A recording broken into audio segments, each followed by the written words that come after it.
JBN, we keep you informed. I am Michelle Jones, and in the news, $1 billion flown into Jamaica from lotto scam, drugs, and money laundering annually. Proceeds from lotto scamming, money laundering, cyber crimes, and drug and firearms trafficking have reportedly resulted in the annual flow of at least $1 billion into Jamaica. The illicit activities are posing a grave risk to the stability of the Jamaican state, declared Minister of National Security Dr. Horace Chang in his contribution to the sectoral debate in Gordon House earlier yesterday. The money is used to buy guns that kill people, and it undermines and corrupts institutions and has a negative impact on the economy, Chang said. He argued that lotto scamming activities are more pervasive in Area 1 Police Division, particularly in the three parishes of St. James, Westmoreland, and Hanover. The National Security Minister stressed that $1 billion of illegitimate money is significant. The National Security Minister stressed that $1 billion of illegitimate money is significant, noting that the major organized crime and anti-corruption agency, the Financial Investigations Division, and the Counter-Terrorism and Organized Crime Investigation Branch are working closely to address the emerging major crisis in this area of criminality. He said the gangs involved in lotto scamming and drugs transshipment tend to avoid petty crimes but target their competitors, which leads to a spike in murders in Area 1. Chang said the homicide rate in Area 1 has jumped by 53% over last year's figures. Cabby charged with murder of Mandeville mob victim offered bail. A taxi driver has been charged in connection with the May 6 mob killing of 62-year-old Chieftain Campbell in Mandeville. Charged with murder is Orlando Powell. Head of the Manchester Police, Superintendent Lloyd Darby, said a post-mortem showed that Campbell died from blunt force trauma. A post-mortem was held, and the result of the post-mortem, pathologists said that Mr. Chieftain Campbell died from blunt force trauma. As a result, we took into custody one individual who we had camera footage as being involved. He has since been charged with his murder, and he is before the courts. When Powell appeared in the Manchester Parish Court on Thursday morning, he was offered bail in the sum of $500,000. Fruit vendor killed in St. Mary, man hospitalized. A fruit vendor is dead, and another man is nursing gunshot wounds in hospital following an attack by a gunman in Onoto Bay, St. Mary last night. The deceased is 32-year-old Victor Brown of Bottom Bay in the parish. Reports from the Onoto Bay police are that Brown was at his stall when about 7:30 p.m. a gunman came up and opened fire, hitting him.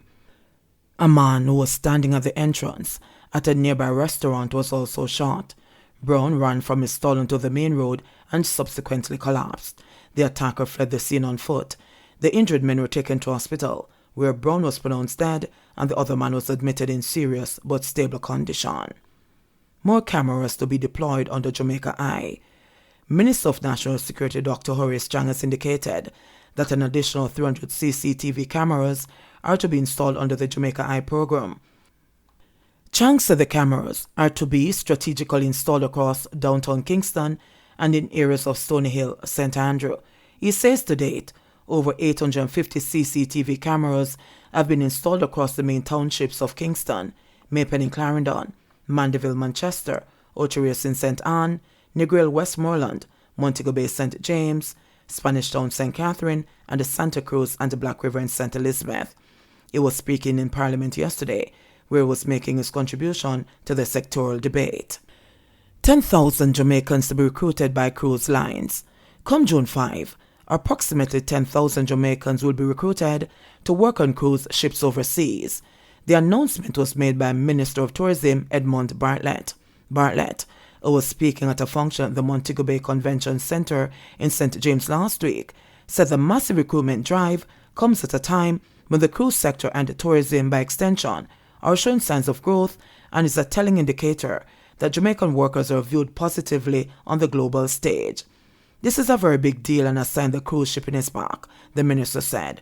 The cruise lines can recruit anywhere, and to express a commitment to hire 10,000 of our countrymen and countrywomen is a sure sign of the confidence they have in our workers.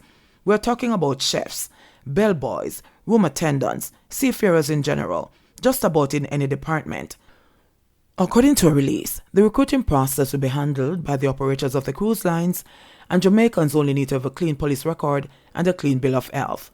Scores of Jamaicans have been working on the major cruise lines, traveling all over the world for decades.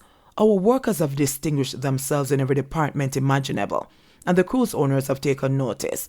The best is yet to come, because as soon as the cruise sector opens up more, you'll see more for people being recruited, he said. Bartlett said that in recent discussions with cruise officials, Jamaica continues to be the first choice country as it relates to hiring workers, adding that our work ethic and iconic stature are well known and will always give us that preferential edge anywhere in this region.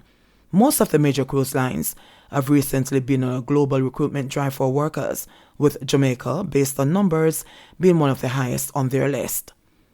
One Down gang trial adjourned after defendant tests positive for COVID. The trial of the 28 remaining alleged members of the One Down gang came to a halt Thursday after defendant Stephanie Christie Cole returned a positive COVID-19 test result. The case has been adjourned until June 13. Prosecutors had been poised to make the response to the just concluded no-case submissions by defense attorneys on Tuesday of this week.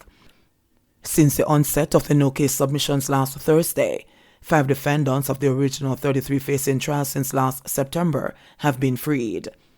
Family gets new home in time for hurricane season. After seeing sections of his dwelling collapse twice during tropical storms, Courtney Williams can rest easy, knowing that his new concrete house can weather any storm. Williams and his family are the latest recipients of new homes under the Prime Minister's new social housing program. Williams, alongside his wife and 4 children, previously lived in a single-room board and zinc structure in Schoolfield, St. Elizabeth. Everything did the outside. Rain or shine or breeze or what, Williams said. If them said, Daddy, me want to use a toilet, me have to wake up and turn on my phone light and bring them to the little pit toilet. If at 2:30, 2:45 or 3 o'clock, that's when we are going to do it. He said that parts of the ceiling also leaked. Sometimes we have to set stuff there, especially if the rain constantly fall. Today, tomorrow, the other day. You know, like that. But if it fall maybe for one day, it's not so bad, he said. Williams said that after the first 2 instances, where his roof and a few walls were swept away by heavy winds, he made special preparations. Me make sure nail everything down and tear everything down. Me I'll take up all milk or something them, carry them down at my mother's house, he said. But much to his surprise, it was his mother's house that succumbed to the conditions the next time. When me bring them go down at my mother's house, when me come off of the hill, me see the zinc a cut like somebody a cut off the zinc off of my mother's house.